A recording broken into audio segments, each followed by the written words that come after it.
behind the scenes, it was a small group of people that were doing everything. Welcome back to the GTM podcast. It's your host, Scott Barker. I want to know how this insane growth actually happened.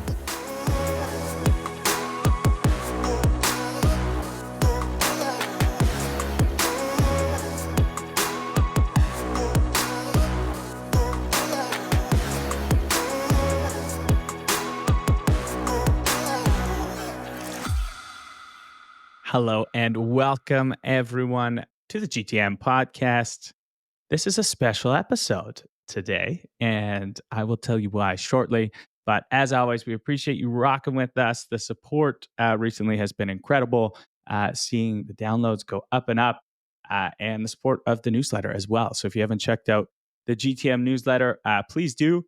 But without further ado, I have to introduce my guest, who I'm super, super excited to introduce to the broader GTM community. I am joined by Sophie Buonassisi, our new VP of Marketing at GTM Fund. Sophie, how are you? Welcome. Doing great. Thank you, Scott. Happy to be here. Pumped to have you. Super, super pumped to have you for so many reasons. Excited to have you on the pod today. Excited to have you in the office every day. For our listeners, so Sophie's now taking over the full GTMnow brand. So it's a media company that sits on top of the fund. Podcast rolls into it. The newsletter rolls into it. We do like 12 dinners every year. We do a big retreat. We're going to start doing some digital live events. We've got our first one coming up soon. And I'll likely even try and rope her into guest hosting on this podcast from time to time. I'm not sure you know that yet, but I'm going to probably try and get you on here. That was your strategy. Say it live so I can't refute. Now it's a thing.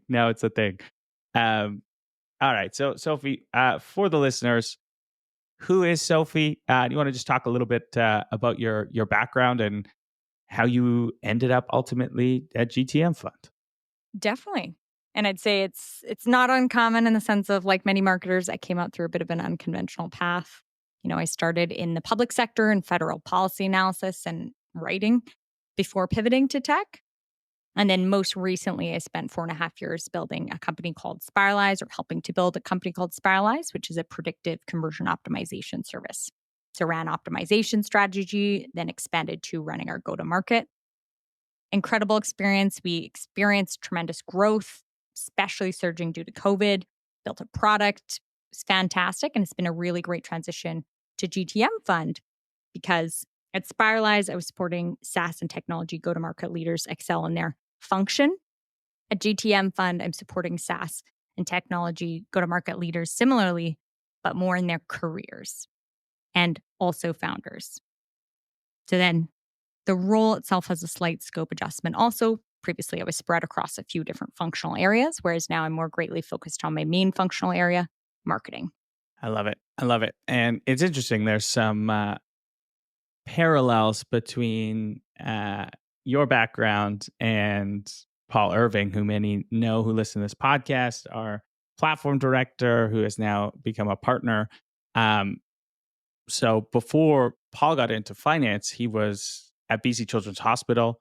So Paul was literally helping save children, and you were at the Environment and Climate Change of Canada, and you're literally helping save the planet. So we not only hire weapons at GTM Fund, but we hire really kind weapons. I think that it's super cool. That must have been a really interesting and gratifying role of your time with the public sector. Super interesting, extremely gratifying. And Paul and I did have a great discussion actually as I was joining GTM Fund, just in terms of the parallels of our background and how we both had those similar experiences, how we felt, and how we both ended up in tech out of them. Super cool. So we'll unpack some of that as we go.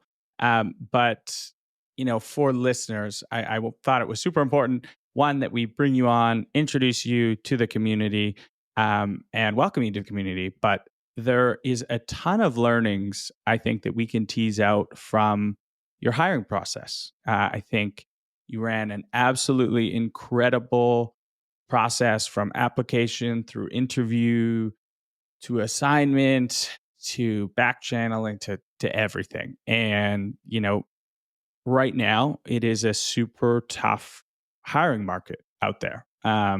It's a strange one. I wrote about it this week on LinkedIn, but it feels like everyone seems to be hiring, but then there's also a lot of really good talent in the market and not a lot of roles seem to be getting filled. So it's this like really interesting time to try and land kind of your next role. And so I figured we could kind of break down how you approach the process, both from my side, and then how you pulled off what you did and became a front runner super early on out of literally hundreds and hundreds of candidates out there. But I guess start at maybe the beginning. How did you learn about the role, and then what was your first sort of reaction? Because I remember from my side what you sent me on LinkedIn. But yeah, talk me through kind of learning about the role, why you got excited, and then how you kind of planned out your plan of attack. How I learned about the role first was actually from a LinkedIn post from yourself. And I love that we're talking through this because we haven't actually debriefed the process at all between us. So this is the first time we're actually talking about it. But yeah, through a LinkedIn post, actually yourself is where I learned about it. I was very devastated to see it had been live for 2 days on the website because I can imagine you probably got a lot of candidates off the bat. And then I saw you posted it on social 2 days later, which is where I saw it.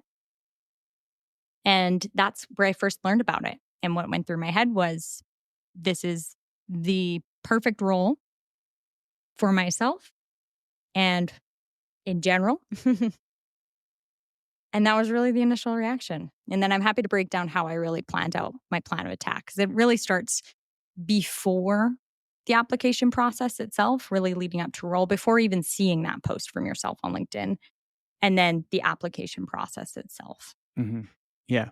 And I think, if I'm not mistaken, I think it was a Friday night that you sent an initial like LinkedIn message to me and a video. I think it was a Friday night. I think it was like late on a Friday night. Was it not? It was late on a Thursday night. I only know that because I sent it and I went to a soccer game late because I was recording it and sent it. Making sure it's all perfect, getting the takes down. I get it. I do remember it was late because I was at home and I saw it on my phone. And I was like, wow, like the clearly, you know, you just finished work and then took the time to take that extra step and not just shoot me a note, but actually send a video that was really thoughtfully done.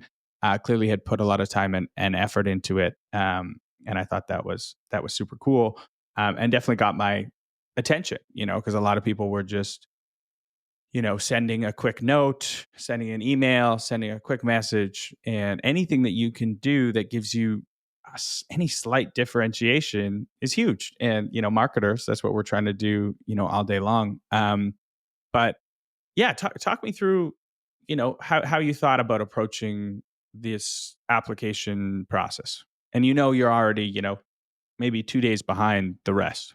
Yeah, already 2 days behind the rest is really a big incentive for setting the video. I would have sent it regardless as a video format. So overall, essentially what I did was I took an iPhone, self-recorded a video, pitching myself, and then sent it directly to yourself on LinkedIn.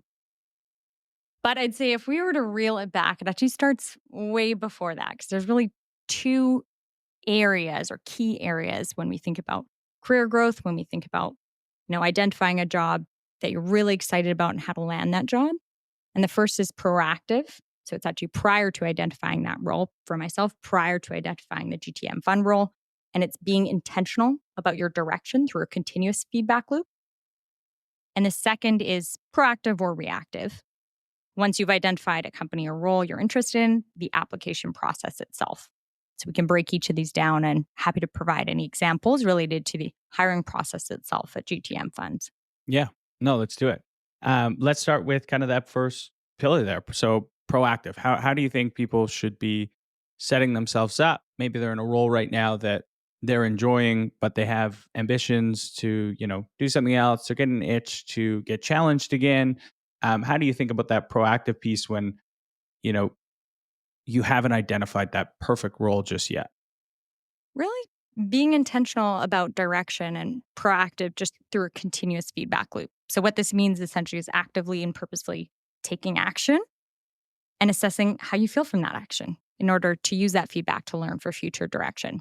And now I call it a feedback loop, not self reflection or anything else, simply to emphasize the motion and continuity of the feedback. It's a continuous cyclical cycle with yourself. And it's super important to do proactively because growth is not linear. Your career probably won't be linear, and feedback provides insight for that future direction. And it's actually, you mentioned spiral, or we talked about spiralize earlier. It's a very similar process to conversion optimization in a sense, because it's the same principle. So, say you want to increase your conversion rates, you have a vision and a benchmark in mind of where you want to get to. You can't just go from where you are to that benchmarked vision in one experiment. It's an iterative process. You need a hypothesis. You need to take action. You need to analyze the results from that and then refine for future testing.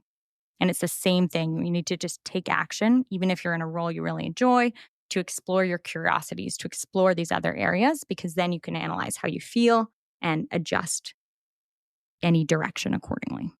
Couldn't agree more. Yeah, keeping your head up, staying curious, taking action when it feels right, and then, adjusting that approach as you go.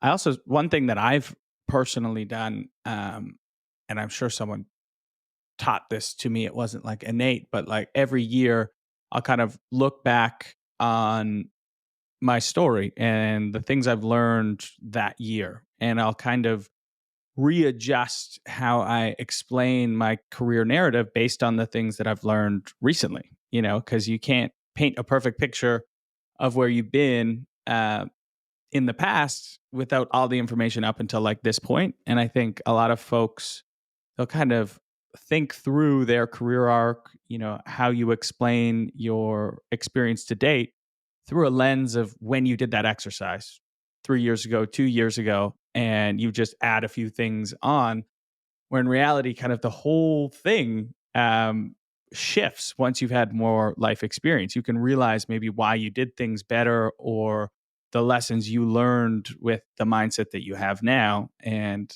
I think that's similar to what you're saying, is this, it's like a continuous loop to yourself. What you want, how you tell that story to others is huge, because that's essentially what you're doing, especially in the early stages of the interview process. You're telling the story of who Sophie is and why you're the best person for the job. Is that something that you kind of actively did where you were at Spiralize, to kind of update your internal narrative, if you will, of your experience? No, I should have. In terms of preparing for an actual interview process, no. And that was one thing we can kind of get down to the second part shortly here, which is the application process itself. Was I was not actively interviewing. So I had not prepared that kind of narrative, more so from a proactive approach around just diving into curiosities and areas of interest.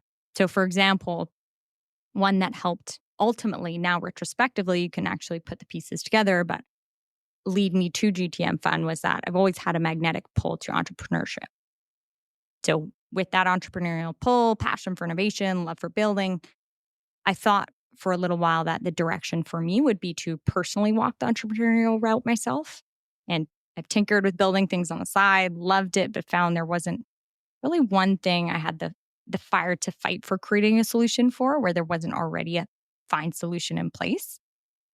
So I started to start things and then not really continue with that specific idea, which led me to ultimately think that I needed greater guidance and accountability in the process.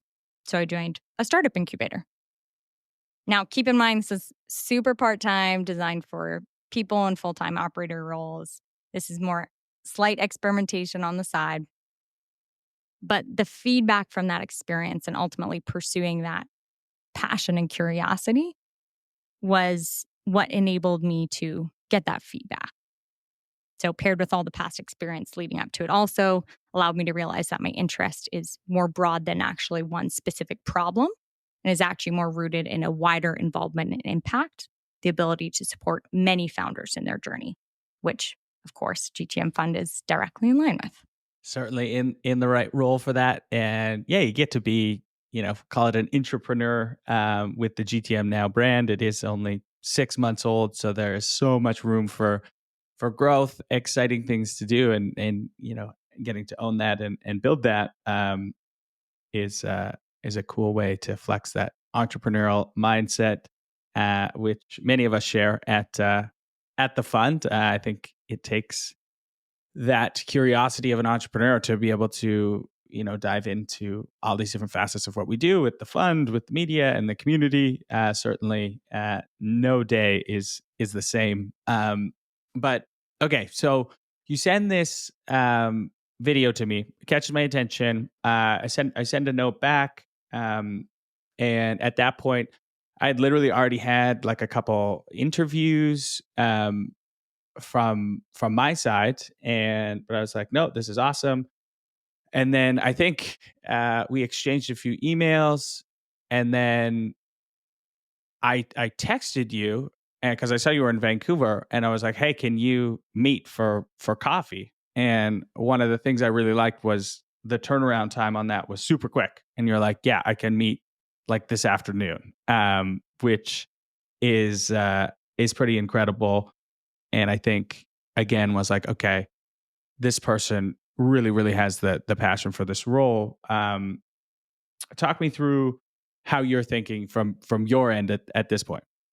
I love that you picked that up because that was definitely intentional.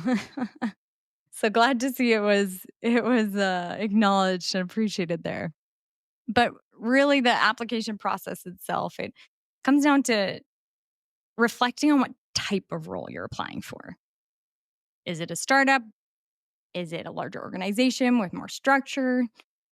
In a startup or a role in a startup, even if it's tightly defined, it is a builder role, which is very different than a specific skilled expert role in a larger, highly structured organization. So the way I think about it is companies don't buy from software, people do. Companies don't hire people, people do. The Scots of the world do. And hiring's difficult. So if you're hiring, for example, yourself, you're knee deep in day-to-day operations, plus you're hiring. So as a candidate, for myself, what I'm thinking is, how can I make it easy for Scott? So in a sea of words on paper, trying to let actions speak and demonstrate the skills and traits required for the role in the application process itself. So huge. I mean, I think that's often overlooked. I think people focus so much on like what they're going to say and not the actions they're taking that either reflect or refute the things that they're saying, right? If you're like, yeah, I'm super like on the ball, hardworking, ready to get things done, but then you're sending, responding in an email 3 days later, 2 days later, can't meet for a week. Totally from a hiring manager's perspective, like all I wanted to do was, of course, find the best candidate for the role, but also do it as quickly as possible. I had a million and one things to do. Um, and, over those like 3-4 weeks, you spend 60% of your time in, interviews and talking and following up with candidates. And so the more friction you can remove as, someone applying for a role, they're just going to lean in more and more, and it's kind of like just guiding them down this journey. And it's very much like running a sales process, I feel like, which I think maybe you had a leg up on some of the candidates that were strictly marketing, because you did have some account management experience, I believe, and kind of more familiar with sales than maybe most marketers might be. You got it. Yeah, it's very similar to that process. And I mean, it was a bit of a risky play and a bit of a trade off on my end doing the same day because I mean, in a full time role. So I don't have the time in the day. I'm on calls and things in the daytime. So really, I had a 1 hour period to prepare and actually get to our conversation. So I would say I weighed the options. I decided to align with that role and prioritize speed over preparation for the conversation. And thankfully, it worked out. But I did send a follow-up email that weekend, just elaborating on a few certain points of discussion, including examples for each of them, because I did optimize for speed. I didn't feel like I was as articulate as I normally would have been in the process. Totally. And I guess it's different for, maybe larger organization, but particularly for a startup, I think, that approach is the right way. Like optimize for speed and I don't know, call it bravery of just like, yeah, you can know, as a hiring manager, okay, we're just talking now. This is in 3 hours. Like she's not going to have that much time to prep. And, that shows a lot of confidence in your ability, which was super cool. I even brought Paul down there. So it was a double interview in one. Keeping me on my toes.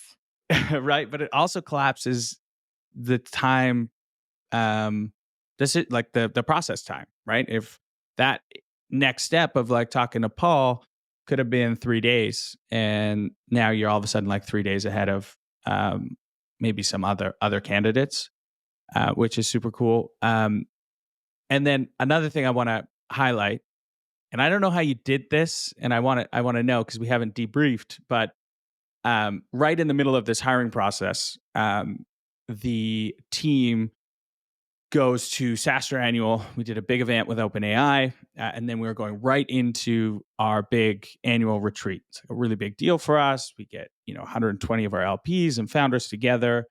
Takes months and months of work, and we're really hoping like, could we get someone before these things kick off? We weren't able to do it in time, but as I was at SaaStr, I kid you not, I think I counted like 12 people that came up to me that were singing your praises. So I want to know how you did that, how you knew these people knew me, or a few of them didn't even know me, but they must have like literally tracked me down and they made it their mission. So In I person at guess SaaStr?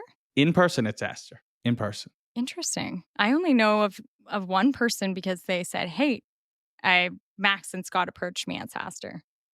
So I'm happy to hear that, but that was not intentional. Yeah, there was many. So there was Nick Capozzi was a big one who is a That's who mutual I'm friend. referring to. I have a list, but there was a lot of people. There was a lot of people that came up. And yeah, I don't know how they did it. And then on top of that, so that was super interesting because again, I'm got kind of in conference mode, not fully thinking of this hire because now I've shifted gears, but keeps getting brought up. And then on this at the same time, I had probably 3 or 4 notes on LinkedIn from people that I either knew or that were super close to my network. Um, so how many people did you reach out to, and how many raving fans do you have that they would just send these notes? I'm super curious to see your list from SaaStr actually, because I have no idea who 11 of the people would have been. Because in my email to yourself, I did list all the people that, or a good chunk of the people that did send direct endorsements. And essentially what I did was I cross-referenced your connections, Max's connections, and then just thought about our ICP in general at GTM Fund. So who's representative of that? So in the role, again, this all maps back to what is the role? And this goes for any role, not just the GTM Fund role, but what's the role and how can you demonstrate those skill sets? So part of the role is community. Part of it is marketing to our audience. And so taking both sections of our audience and at least having a couple representatives from each of those. And then also from, a partner on the venture side. So I was very selectively asking a handful of people that represented our audience and represented the ability to form relationships in the community to just, if they were open to saying a line or two, that fed into the video. Some of them said, "Oh, I'd love to just send a direct endorsement." Great. Yeah, and then you had people literally do just a quick video for you as well. Yes. So I think direct endorsements are great, extremely great. And I'm extremely grateful. If the timelines add up, that you asked for those videos, and some of those people were at SaaStr and went directly to me, or did you do that after SaaStr? Because that might have been what happened. I don't know who went up to you at SaaStr, but nobody that I know of. Maybe they just said nice things, hopefully just proactively without even knowing I was applying for the role. Maybe. I don't know. We'll go back and We'll review. have to cross-reference this. We will. We will. Okay. So back channeling, I want to highlight, is just so incredibly important. Again, as hiring managers, we get a lot of people, revenue leaders that hire a lot of people that listen to this, and like back channeling just de-risks the decision making process so much. If people I know and I already trust and have done work with have good things to say about someone, and some of them had worked directly with you, some indirectly, um, it just de-risks the decision so much. And that was something that I think that's when it was like very obvious that you were pulling ahead, because no one was at that channel. No, I hadn't been back channeled by really like anyone else. And I guess some of the learnings from my end, and if you're trying to get that role that you really want, is don't like wait for references. Do what you did, and be super ultra proactive with that. It is super super important. And then another thing I wanted to highlight is, so we gave kind of the top 5 candidates. So we had nailed it down to top 5, and we gave them an assignment that was not time bound. That was on purpose from our end, and it was slightly vague. You could kind of answer it all in an email, or you could fully, build out an entire, strategy. Um, and your approach to that also said a lot of kind of the caliber of work and how you approach work. Do you want to walk through kind of your thinking in that assignment and how you approached it?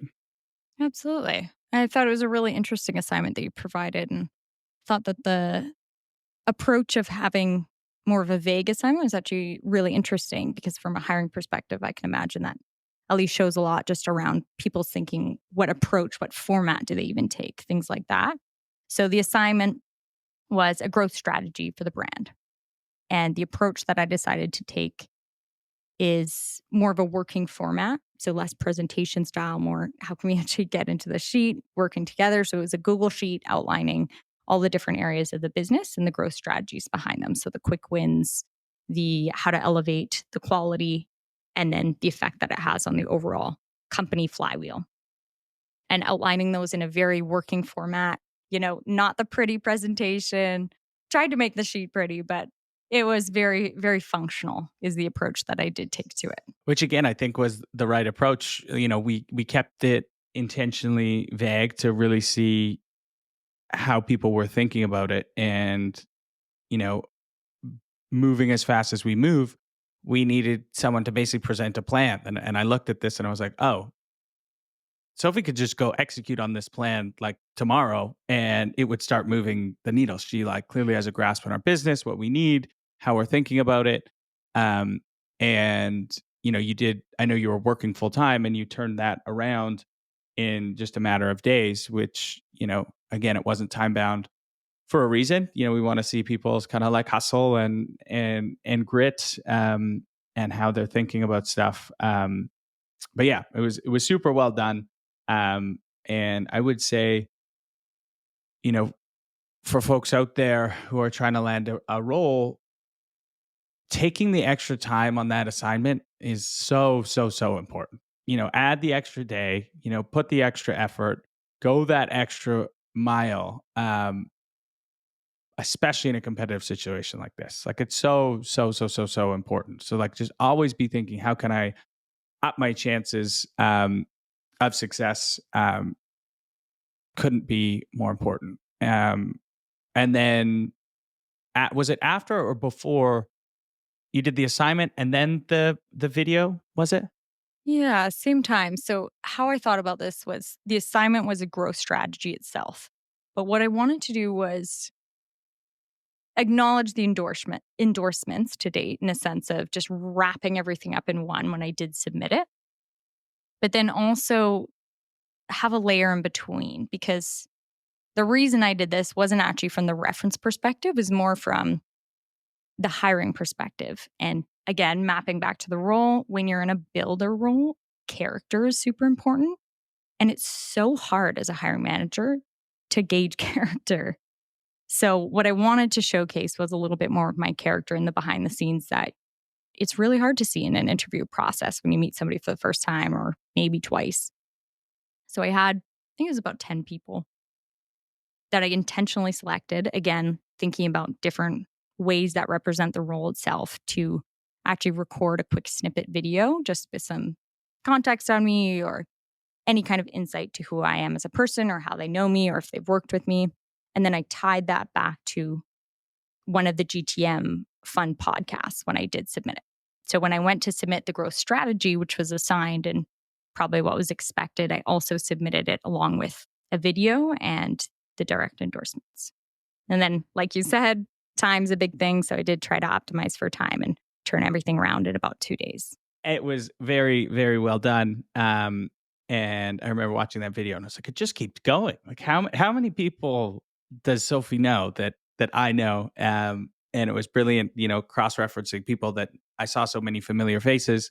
And then, I guess the final step there, which again was speed, was Max wanted to, quickly meet you as well and kind of interview you. And I think that was all turned around very, very quickly as well. Like as we were at our retreat, we were kicking off our retreat, and you nailed that one. And I guess the rest is history there. So congrats. And I do want to also go how you approach your first few weeks on the job, because I am very confident that we 150% made the right decision, because you've come in and absolutely crushed it and owned everything. But yeah, I guess if there's anything else you want to highlight on the interview process, would love to hear it, or would love to hear kind of how you approached your first few weeks, because it was also super, super impressive. Definitely. Maybe just the last thing to highlight would be, you mentioned back channeling in terms of candidates, but there's also typically kind of the other way around. And I'd say because, you and Max have quite public presence, and Paul's been on the podcast also likewise does, it made it a lot easier to move quickly with you because you can gauge people before. So I'd listen to the GTM Fund podcast just from an overall industry education standpoint prior to joining GTM Fund. And, it's the little things really add up that shape overall perception. Like I've heard, Max say once on a podcast, I think you were talking about firing on the office space. And he mentioned that it was simply decided upon because you texted him saying we should get an office. And so whether I'm conscious of it or not, that just internalizes as, okay, they have an empowering partner relationship, both ways between the two of them. Same thing, I've seen a LinkedIn post of yours, for example, talking about a couple of friends, speaking of supporting good people with whatever path they feel passionate about, whether conscious of it or not at the time, those things really do internalize and shape how you perceive people. And it's mapping back and saying, okay, we have similar values. And so when things come around, or when things came full circle in terms of our hiring process, those things really helped me move quickly too. And, thankfully, now that we do know each other, it's true. And those perceptions are right and accurate. So I'm very grateful for that. Likewise. That is a really great point to highlight. And that's, going back to your original thing about talking about being intentional, even when you're in a role, and kind of proactive with your next opportunities. That is a really good way to do that, is create, you don't have to run your own podcast, but you can go on a few podcasts, be a guest on a few podcasts, maybe write a few articles that you just see if you can get published somewhere, so that you have things to point to in these scenarios that require speed and require trust being built quickly. You can point to these things and people can get an understanding of who you are, how you think. I often say, content that I've created is just beacons for interesting problems and interesting people to find me. And they're just like littered all over the internet, and people that share similar values or similar ways of approaching business will naturally gravitate to those kind of beacons over time. So that's awesome. I love glad that. glad that came through. And so pumped. And I got to share this because it was like such a happy moment for me. It was, and I don't know why this was such a big deal, but it was. So for the listeners, like many organizations, everyone on the team, we're a small enough team. Everyone kind of owns their specific role and function, but we all do a weekly update, and it's in a particular format. It's via email. They're pretty detailed, probably ridiculously detailed, but Max is remote. We're all moving fast. It's really important to just get pen to paper and tell everyone exactly what's going on in your role and your function and what you own. And this, we had given you an email account, which you were already like checking daily, which I loved before the start date. And then the week before your start date, you actually wrote your own weekly update on the Friday when everyone else does in the same format. And I think that was the moment I was just like, yes, like this is, we got another one of us. And it was awesome because I think taking that proactive approach is exactly what you need to really hit the ground running. And I think you had already met the whole team in person. You had talked to the team. Yeah, talk me through your approach on just starting. And I probably stole a lot of your thunder there, but it was an impressive way to start so that your first day you could have an impact. No, that's great. Definitely didn't steal the thunder at all. It's more so just thinking about how can you hit the ground running and do any kind of preparation beforehand. So for me, that was getting access to accounts, being able to understand our workflows, kind of read through anything that I could get my hands on, if there's any shared documentation, get a better understanding of the company and then the role itself and our different media assets, understanding kind of how they function. And that really allowed me to be able to step in week one and be able to take ownership for at least one direct area that week and build out quicker than probably otherwise across some other areas also. Yeah. And then nailed that first week. And then the second week, you actually traveled to a conference on our behalf, Shout Out Pavilion. You went to the GTM Summit, which can be daunting when you're still trying to learn like company narrative and things. But again, heard incredible things from a ton of our LPs, a ton of our founders that met you, which was super cool. And even the small things, like I remember you had photoshopped your headshot with our brick background, like ready to rock. You had a videographer come in and do like an announcement video.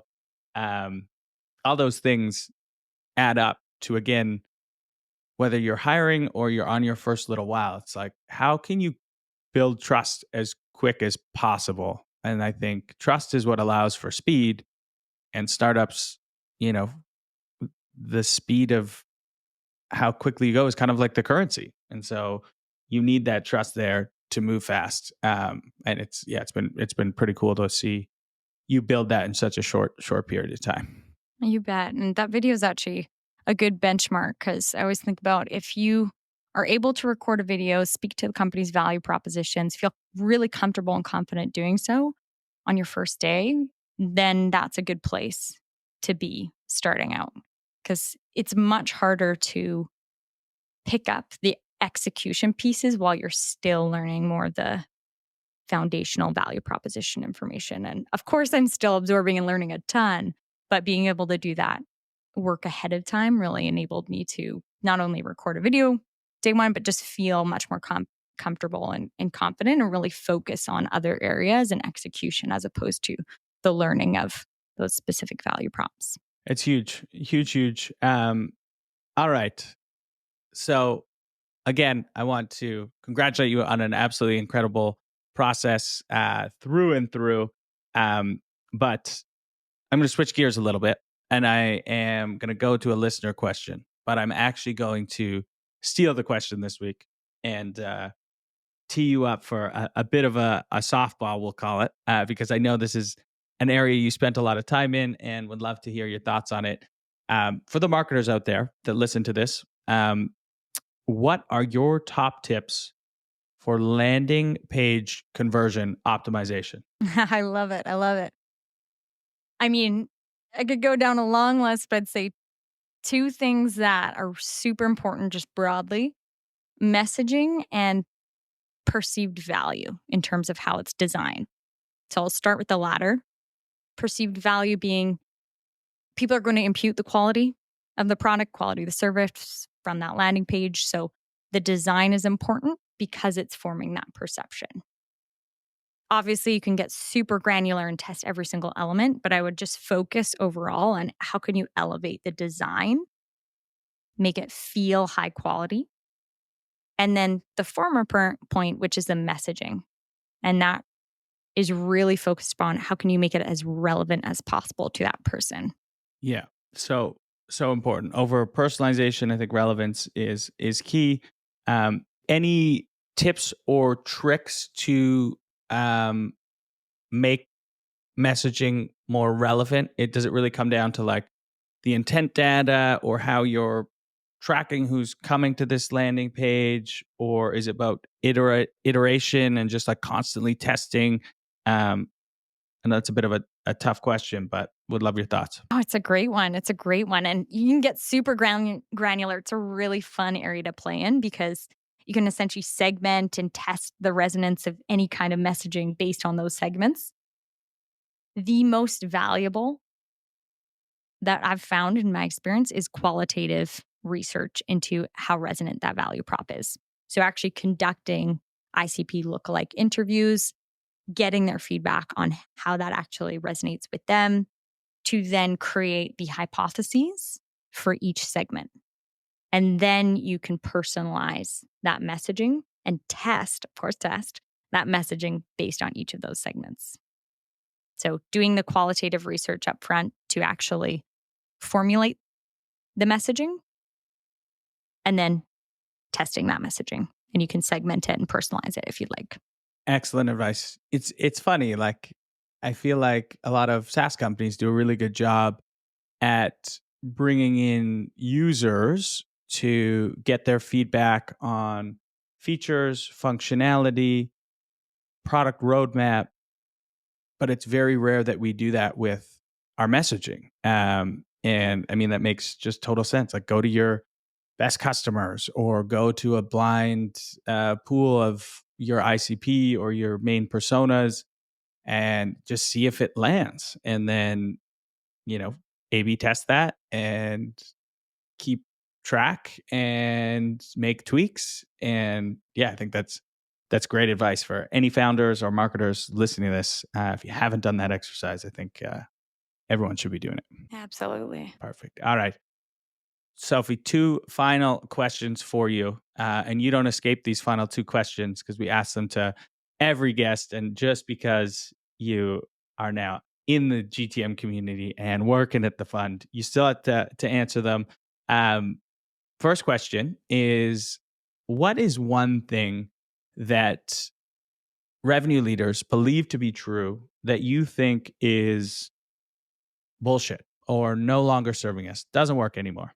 Could be a strategy, could be a tactic, could be an old way of thinking. I'm sad that I didn't escape these, but they're great questions. So I am excited. I'd say B2B and D2C being super different. The belief that they are super different. And they are, don't get me wrong, but the same principles apply, just need to be adjusted to different contexts, different nuances. I saw this happen with conversion optimization for efficiency. D2C running experiments way ahead of B2B. We've seen it with influencer marketing, gaining traction in B2B. We're seeing it now with owned audience, same thing. So I'd say looking both directions for inspiration is important, B2B and D2C, because they ultimately come down to the same things regardless: awareness and trust. Absolutely. Yeah. Awareness, trust. And I think you mentioned this earlier in the pod that you said, companies don't hire people, people hire people. And, people buy software just like people buy whatever they're buying in the B2C, D2C world. And so you have to make sure that you're marketing to that human, not their company. And I totally agree. I think we've seen it again and again, is all of these things start with consumer brands leading the way, and then B2B brands catch up like 3 to 4 years later. But I think that we'll call it copycat time seems to be shrinking a little bit. So I think some of the better B2B brands are on top of that. But that's a really good one. I like that one. Last question is that, but flipped on its head in a little bit more positive of a light. And I know, you're only a couple weeks into this, but what is one strategy or tactic that's been working for you in your role recently? Process has definitely been helpful. But you know what I find really interesting, because GTM Fund does it extremely well, and it was something I found worked really well at Spiralize too, is really a people-first approach to building a solution. I think it started off organically at my past company just out of simple care and genuine interest in helping people across different areas of their careers or themselves personally. And you can see that at GTM Fund a ton. There's a lot of care. There's a lot of support that goes into relationships holistically for portfolio companies, for those in our community. And I think that is a way of building that works really well, a people-first approach and prioritizing how can you help people holistically.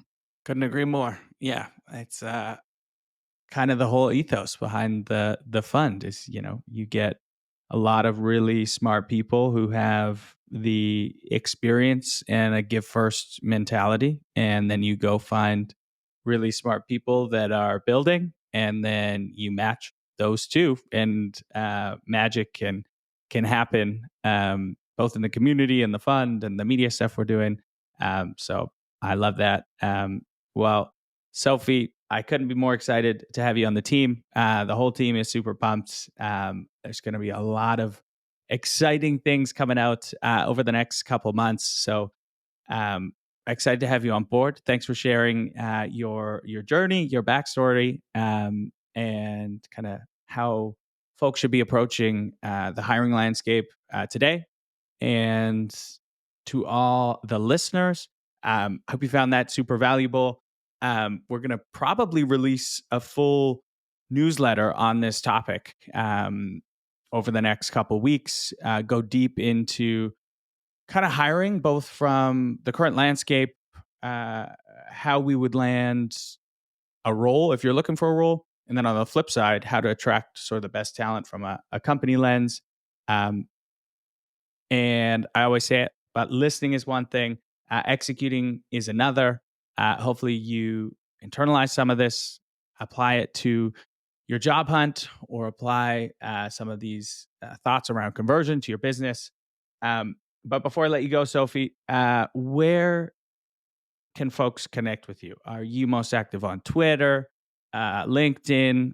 What's the best way to follow what you're doing? LinkedIn's the best place. Yeah, feel free to reach out on LinkedIn. And also, if you have any feedback on GTMnow as you're pouring through any content or the newsletter, don't hesitate to let me know or reach out. Love to hear any kind of feedback in different ways. Awesome. Thank you so much. Appreciate everyone for lending us their eardrums, and we'll see you all next week.